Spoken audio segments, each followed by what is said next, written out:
So, given what's happening in our political climate today, if you haven't read, there's been some allegations about our president in terms of sexual things he may or may not have been included in or interested in, specifically involving golden showers. So no matter what you believe politically, I really want to try to have this video give permission to whatever sexual desires or fantasies you might have and to kind of normalize them for you. So I collected, this is my pizza, by the way. I collected some people's fantasies of different genders and backgrounds and ages, and so I'm going to read those for you now.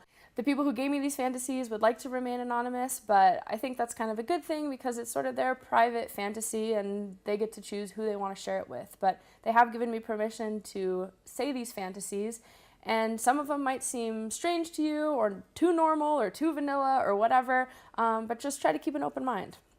I just enjoy the part after sex where I'm being held. I just want someone to hold me and make me feel safe. Another one is, a fantasy of mine has always been to be the submissive human to a dominant vampire. Gender of the vampire doesn't matter, but in the fantasy, I never become a vampire myself. It's the brush with death and the sexy time that makes it fun. Lately, I fantasized about going down on a girl to sweet music playing in the background while I take breaks to exotic dance for her. I've had the fantasy of mounting and riding a sexy stranger who looks almost like Drake, who speaks to me in dirty French while he grabs my ass. I fantasize about having sex on a regular basis instead of a sporadic once-in-a-blue-moon basis.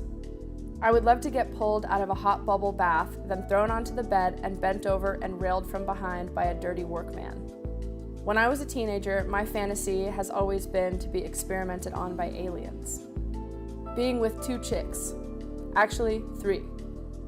So I could talk about fantasy forever, but since we only have a short bit of time in this video, I would love to recommend some amazing books on fantasy and desire if you're interested to check them out more. There's 2 great books by author Nancy Friday. One is called Beyond My Control, and another one is called My Secret Garden. And then there's another great one by Kahr called Who's Been Sleeping in Your Head. So if you're interested to learn more about fantasies and sort of where they're coming from, and to just sort of normalize fantasies that maybe are bothering you, check out these books and I'm sure you'll find something interesting.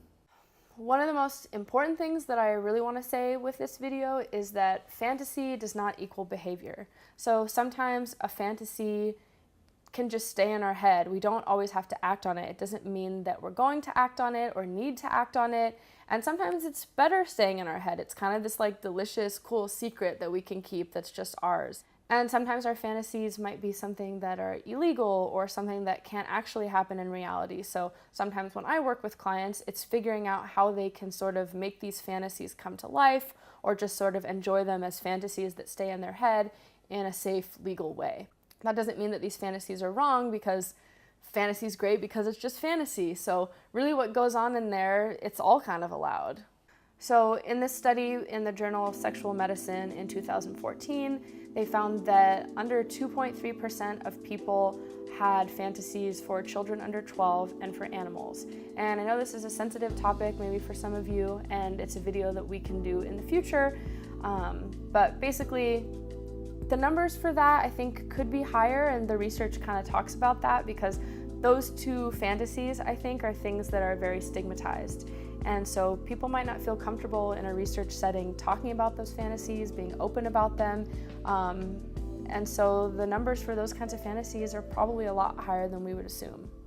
So in our videos, I am going to talk about research, but you always have to wonder, how truthful are people being?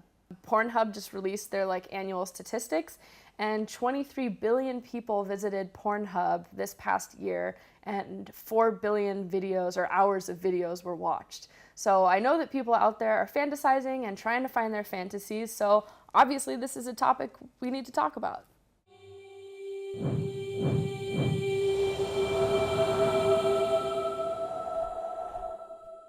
So put on an amazing show in your mind and fantasize.